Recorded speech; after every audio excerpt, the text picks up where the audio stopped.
Hello and welcome to KennyRoy.com. I'm Kenny Roy. This is the Ask Video Mail for the week of July 9th, 2012. Welcome to the site to all you new members and welcome back to the old.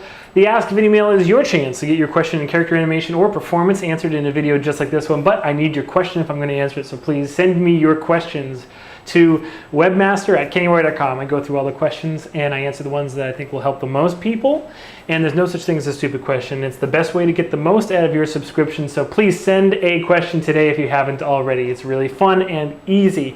You can even send me your Maya file. I love to see Maya files. So here we are. We are definitely full-fledged into summer here in LA. I am enjoying the weather. I've got a baby boy. I'm not sure if you guys know that about me, but he's 8 months old today. So happy 8-month birthday, I guess, to Liam. Love you, my son. And I hope everyone's enjoying summer wherever you are. Or if you're in the southern hemisphere, I hope your winter is mild. Let's see, what else is coming up? SIGGRAPH is only a month away. We are rapidly approaching a very exciting time in CG. CTN is going to be in November. I'm also looking forward to that as well. But back to SIGGRAPH, it looks like I might be giving a talk at the Autodesk booth. We'll see about that. And I'll give you guys all the details you need to know about that as well. But the most major announcement I can give you today is that I will be opening the application for working on the little painter. Now, if you are a student and you just want to try to throw your hat in the ring, maybe take a shot on and get a little bit of help while you're doing it, I will be taking volunteers, but also the application is for all levels of expertise. So anyway, look out for that. There will be an announcement you can't miss on the homepage of KennyRoy.com, and the form is very easy to fill out, and we'll just see if we can work together. It'll be a lot of fun, and I'm really enjoying getting started here with you guys. The production blog is also going to be going up at the exact same time, and if you have a production blog membership, Sonia will be getting your email and setting you up with a login. It's a special login. It's a separate login for KennyRoy.com, and you'll be able to check that out. Okay, I think that is about it for announcements. I really love the question. Let's just jump right in.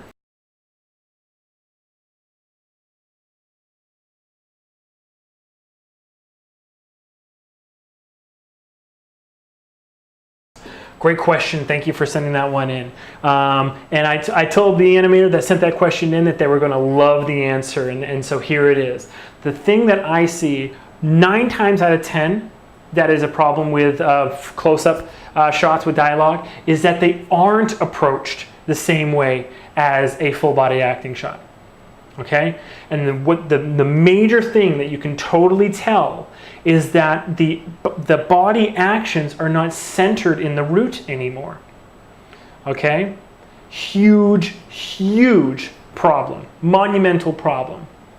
What you end up getting is a really static character that is moving like their shoulders, neck, and head, and they seem like they're like a puppet with a puppeteer's hand just going like this. Okay? So what you need to do is, first and foremost, like actually forget about the lip sync. Seriously. It's way more important for you to be concerned at the very beginning all the way up through when you would normally do lip sync with the full body. Okay? So one example, I'm going to step out of this light and into this one here. So one example would be I think it's actually making my lenses transition, because they're transition lenses. Are they darkening? I guess so. Okay. So one example would be this, is when you have a character, especially a character that is going through like a big emotional change, there's no overall full body pose change. And the reason that's bad is because if you go like, oh man, I don't like that. You see how it was just a little bit of shoulders, mostly just like neck and head, right? How much stronger is it? I'm going to dial down the neck and head, okay? And I'm going to do just like as much as I can in the body. All right, so the line, I'll do the bad way and then the good way. right? And you tell me which one you think is more appealing to watch, right? Oh man, I don't like that. All right, now number 2. Oh man, I don't like that. All right, see how it feels so much more, well, first of all, strong. But in animation, the goal is always to do your actions with the biggest controllers you can, right? You can't just act with your fingertips and just wiggle them around, right? A full body pose change, you know, always much stronger, much broader, and you can get away with a lot more performance using the full body. So I don't understand why, but the trend is for when you have a character, when you're animating right here, or even like really close, like in close-up, you know, how's that hero lighting? See that nice rim light? When you're animating them, especially like in close-up, to like just like lock those hips and just like do bend in the spine, all right? Very little spine bend actually, okay, in reality. It's mostly translation with those hips, right? But just like locking the hips in place, doing a little bit of spine work, but mostly like neck and head. When you can, if you just have those full body, those pose changes, and you're just moving in and out and using the composition, using that screen space entirely, it is so much stronger. Another thing is gestures. Gestures have secondary motion, not secondary action, but secondary motion that goes through the body.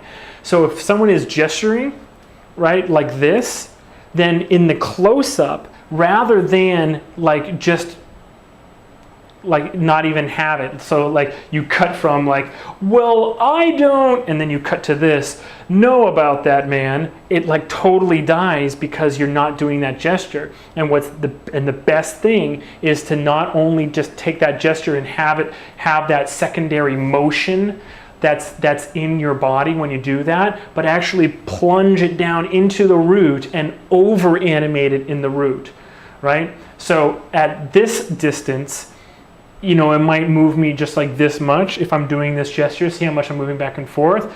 But at this distance, it seems like a lot more, and what I'll do is I'll use my hips a lot more than just like my shoulders going back and forth. So it'll cut from, well, I don't, no, man, like that. See, I was using a lot more hips. It wasn't just, this is the shoulder, this is the size that I was doing. When we cut to the close, you do a lot more in the body. No, man, I don't know about that, right? Not just, I don't know about that. See how static it is? And even if you have those arms going, I don't know about that. See how boring and just dead the whole body feels? It feels like it's on a stick, right? I don't know about that. So don't be overall afraid at all to animating the full body exactly how you would, or even a little bit more centered in the root when you're on that extreme close-up, right?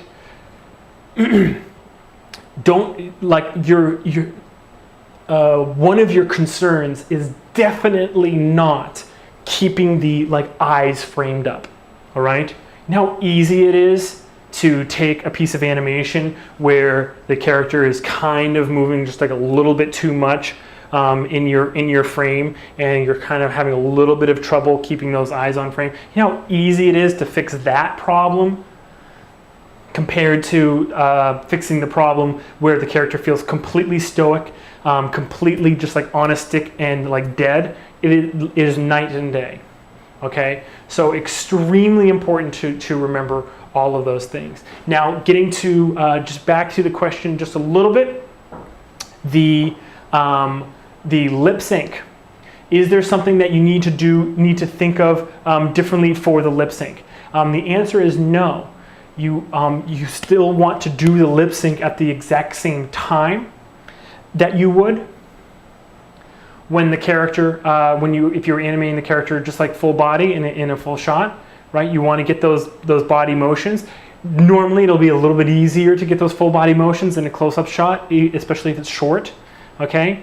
And because you're not worrying really about foot placement, that's something that's okay to cheat, because like your hips kind of dictate the feet anyway. You know, a walk is just a controlled fall, and where your hips are kind of dictate, you know, when that's going to happen. to a certain extent. So, do you do the lip sync a little bit differently? The answer is for the most part, no. But that's assuming that you have a really strong lip sync workflow and you know what visemes are, and you're not doing a pose-to-pose lip sync method. Because probably, as this animator who asked this question realized, is that when you're right up close to the face, you can see all the mistakes really clearly. In close-up, lip sync, it's all the more reason for you to take an approach where you're using visemes and not like a pose-to-pose phonetic sounding out of the dialogue. All right, and starting with my lip sync workflow, which is open close on the mouth, and then narrow, or on the jaw, and then narrow wide on the lips. And that's the modified Jason Osipa method. The only difference is that he starts with narrow wide and I start with open closed.